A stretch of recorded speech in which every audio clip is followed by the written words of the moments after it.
தேசிய கொடிகள் தலைகீழாக தொங்கவிடப்பட்ட சம்பவங்களில் முதல் ஆளாக கண்டன அறிக்கை விட்டு பெரும் சர்ச்சைகளை கிளப்பிய அம்னோ இளைஞர் பிரிவு தலைவர் டாக்டர் அக்மால் சாலே சுபாங் ஆயுதப்படை தளத்தில் நடந்ததாக கூறப்படும் பார்ட்டி ஏஏ விவகாரத்தில் மௌனம் காப்பது ஏன் என தேசிய ஒற்றுமை ஆலோசனை மன்ற உறுப்பினரும் கல்வியாளருமான பேராசிரியர் டாக்டர் தஜுடின் ரஸ்டி கேள்வி எழுப்பியுள்ளார்.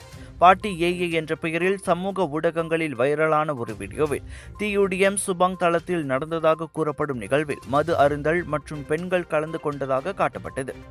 அதில் கீழ்நிலை அதிகாரிகள் மூத்த அதிகாரிகளுக்காக பானங்கள் தயாரிக்கவும் உடனிருத்தல் வழங்கவும் கட்டாயப்படுத்தப்பட்டதாக கூறப்படுகிறது. இக்குற்றச்சாட்டுகள் பெரும் பரபரப்பை ஏற்படுத்தியுள்ளன. இந்நிலையில் ஜாலூர் குமிலாங் விவகாரங்களில் தங்களை நன்னெறி மற்றும் மரியாதையின் போராளிகளாக காட்டிக்கொண்டு பெரிய சத்தம் போட்ட அக்மாலும் அம்னோ இளைஞர் பிரிவும் இந்த பார்ட்டி ஏஏ விஷயத்தில் மௌனம் காப்பது ஆச்சரியத்தையும் அதிர்ச்சியையும் ஏற்படுத்துவதாக தஜுடின் கூறினார். இராணுவம் பெரும்பாலும் மலாய் மற்றும் முஸ்லிம் சமூகத்தினரை கொண்டது.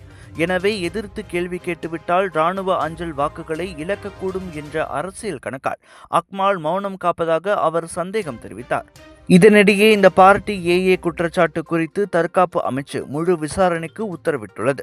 குற்றம் நிரூபிக்கப்பட்டால் சம்பந்தப்பட்டவர்கள் பணி நீக்கம் செய்யப்படுவது உள்ளிட்ட கடும் நடவடிக்கைகள் எடுக்கப்படலாம் என எச்சரிக்கப்பட்டுள்ளது. Big India shopping festival and பூடி மச்சா வைரல் ஃபுட் ஃபெஸ்டிவல் இப்பொழுது தொடங்கியாச்சு. 7 இருந்து 11 ஜனவரி வரை புத்தம் புதிய பொலிவுடன் பிரம்மாண்டமாக ஏயோன் பிக் ஃபாலின் ஈப்போவில் குர்தா, குர்த்திஸ், பஞ்சாபி சூட், சாரிகள் என விதவிதமாய் ரகரகமாய் புத்தாண்டிற்கு வந்து குவிந்திருக்கின்றன.